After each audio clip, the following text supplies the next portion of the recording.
दोस्तों, आज हम मुंशी प्रेमचंद जी द्वारा लिखित दो बैलों की कथा प्रस्तुत करने जा रहे हैं। जानवरों में गधा सबसे बुद्धिहीन समझा जाता है। हम जब किसी आदमी को पल्ले दर्जे का बेवकूफ़ कहना चाहता है तो उसे गधा कहते हैं। गधा सचमुच बेवकूफ़ है। यह उसके सीधेपन, उसकी निरापद सहिष्णुता ने उसे यह पदवी दे दी है। इसका निश्चय नहीं किया जा सकता। गाय सींग मारती है, ब्याई हुई गाय तो अनायास ही सिंघनी का रूप धारण कर लेती है। कुत्ता भी बहुत गरीब जानवर है, लेकिन कभी कभी उसे भी क्रोध आ जाता है, किंतु गधे को कभी क्रोध करते नहीं सुना। जितना चाहो गरीब को मारो, चाहे जैसी खराब सड़ी हुई घास सामने डाल दो, उसके चेहरे पर कभी असंतोष की छाया भी नहीं दिखाई देती। बैसाख में चाहे एक आध बार कुलेल कर लेता हो, पर हमने तो उसे कभी खुश होते नहीं देखा। उसके चेहरे पर एक स्थायी विषाद स्थायी रूप से छाया रहता है।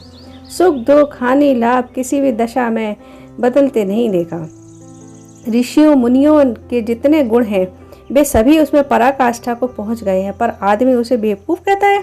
सद्गुणों का इतना अनादर कहीं नहीं देखा। कदाचित सीधापन संसार के लिए उपयुक्त नहीं है। देखिए ना, भारतवासियों की अफ्रीका में क्यों दुर्दशा हो रही है। क्यों अमेरिका में उन्हें घुसने नहीं दिया जाता। बेचारे शराब नहीं पीते, 4 पैसे कुछ समय के लिए बचा कर रखते हैं, जी तोड़ काम करते हैं, किसी से लड़ाई झगड़ा नहीं करते, 4 बातें सुनकर गम खा जाते हैं, फिर भी बदनाम हैं। कहा जाता है वे जीवन के आदर्श को नीचा करते हैं। अगर वे ईंट का जवाब पत्थर से देना सीख जाते तो शायद सभ्य कहलाने लगते। जापान की मिसाल सामने है। एक ही विजय ने उसे संसार की सभ्य जातियों में गण्य बना दिया। लेकिन गधे का एक छोटा भाई और भी है जो उससे कम गधा है, और वह है बैल। जिस अर्थ में हम गधा का प्रयोग करते हैं, कुछ उसी से मिलते जुलते अर्थ में बछिया के ताऊ का भी प्रयोग करते हैं। कुछ लोग बैल को शायद बेवकूफ़ों में सर्वश्रेष्ठ कहेंगे, मगर हमारा विचार ऐसा नहीं है। बैल कभी कभी मारता भी है, और कभी कभी अड़ियल बैल भी देखने में आता है, और कई रीतियों से अपना असंतोष प्रकट कर देते हैं। अतएव उसका स्थान गधे से नीचा है। झूरी काछी के दोनों बैलों के नाम थे हीरा और मोती। दोनों पछाई जाति के थे। देखने में सुंदर, काम में चौकस, डील में ऊंचे। बहुत दिनों साथ रहते रहते दोनों में भाईचारा हो गया। दोनों आमने सामने या आसपास बैठे हुए एक दूसरे से मूक भाषा में विचार विनिमय करते थे। एक दूसरे के मन की बात कैसे समझ जाते थे हम नहीं कह सकते। अवश्य ही उनमें कोई ऐसी गुप्त शक्ति थी जिससे जीवों में श्रेष्ठता का दावा करने वाला मनुष्य वंचित है। दोनों एक दूसरे को चाटकर और सूंघकर अपना प्रेम प्रकट करते, कभी कभी सींग भी मिला लिया करते थे। विग्रह के नाते से नहीं, केवल विनोद के भाव से, आत्मीयता के भाव से, जैसे दोस्तों में घनिष्ठता होते ही धौलधप्पा होने लगता है। इसके बिना दोस्ती कुछ फुसफुसी, कुछ हल्की सी रहती है, जिस पर विश्वास नहीं किया जा सकता।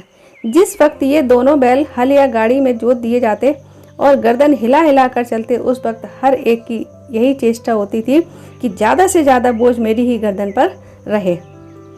दिन भर के बाद या संध्या को दोनों खुलते तो एक दूसरे को चाट चूट कर अपनी थकान मिटा लिया करते। नान में खली भूसी पड़ जाने के बाद दोनों साथ ही उठते, साथ में नान में मुंह डालते और साथ ही बैठते। एक मुंह हटा लेता तो दूसरा भी हटा लेता। संयोग की बात, झूरी ने एक बार गोई को ससुराल भेज दिया। बैलों को क्या मालूम क्यों भेजे जा रहे हैं, समझे। मालिक ने हमें बेच दिया।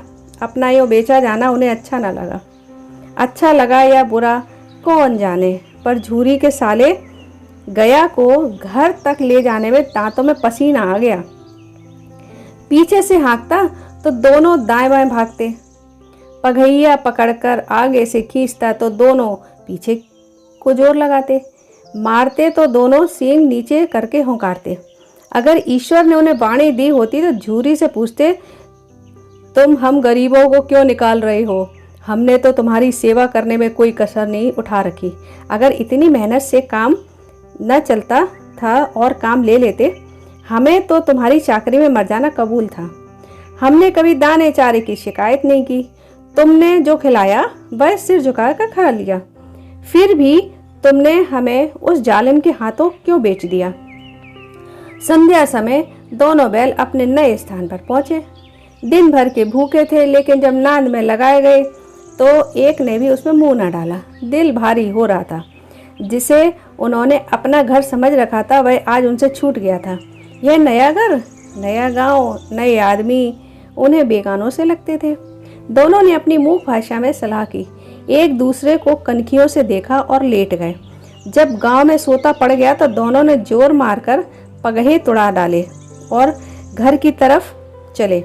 पगहे मजबूत थे, अनुमान ना हो सका था कि कोई बैल उन्हें तोड़ सकेगा, पर इन दोनों में इस समय दूनी शक्ति आ गई थी। एक एक झटके में रस्सियां टूट गईं। झूरी प्रातःकाल सोकर उठा तो देखा दोनों बैल चरनी पर खड़े हैं। दोनों की गर्दनों में आधा आधा गराव लटक रहा है, घुटने तक पांव कीचड़ में भरे हैं और दोनों की आंखों में विद्रोहमयी स्नेह झलक रहा है। झूरी बैलों को देखकर स्नेह से गदगद हो गया, दौड़कर उन्हें गले लगा लिया। प्रेमालिंगन और चुंबन कर वह दृश्य बड़ा मनोहर था। घर और गांव के लड़के जमा हो गए और तालियां बजा बजाकर उनका स्वागत करने लगे। गांव के इतिहास में यह घटना अभूतपूर्व न होने पर भी महत्वपूर्ण थी। बाल सभा ने निश्चय किया, दोनों पशु वीरों को अभिनंदन पत्र देना चाहिए। कोई अपने घर से रोटियां लाया, कोई गुड़, कोई चोकर, कोई भूसी। एक बालक ने कहा, ऐसे बैल किसी के पास ना होंगे। दूसरे ने समर्थन किया, इतनी दूर से दोनों अकेले चले आए। तीसरा बोला, बैल नहीं है, वे उस जन्म के आदमी हैं। इसका प्रतिवाद करने का किसी को साहस नहीं हुआ।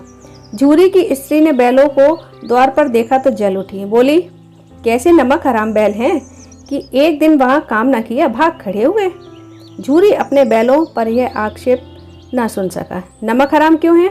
चारा दाना ना दिया होगा तो क्या करते? स्त्री रोप के साथ बोली, बस तुम ही तो हो बैलों को खाना खिलाना जानते हो, और तो सभी पानी पिला पिला कर रखते हैं। झूरी ने चिढ़ाया, चारा मिलता तो क्यों भागते? स्त्री चिड़ी, भागे इसलिए कि वे लोग तुम जैसे बुद्धुओं की तरह बैलों को सहलाते नहीं, खिलाते हैं, रगड़ कर जोतते भी हैं। ये ठहरे कामचोर, भाग निकले। अब देखूं कहाँ से खली और चोकर मिलता है। सूखे भूसे के सिवा कुछ न दूंगी, खाएं चाहे मरे। वही हुआ, मजूर को बड़ी ताकीद कर दी गई, बैलों को खाली सूखा भूसा दिया जाए। बैलों ने नाद में मुंह डाला तो फीका फीका, ना कोई चिकनाहट, ना कोई रस। क्या खाएं? आशा भरी आंखों से द्वार की ओर ताकने लगे। झूरी ने मजूर से कहा, थोड़ी सी खली क्यों नहीं डाल देता बे? मालकिन मुझे मार डालेगी, चुरा कर डाला ना दादा, पीछे से तुम ही उन्हीं से कहोगे। इसके बाद की कहानी हम नेक्स्ट पार्ट में देखेंगे। यदि आपको यह कहानी पसंद आई हो तो इस वीडियो को लाइक व शेयर करें, इस चैनल को सब्सक्राइब करें और नोटिफिकेशन बेल को दबाकर ऑल पर करें। धन्यवाद।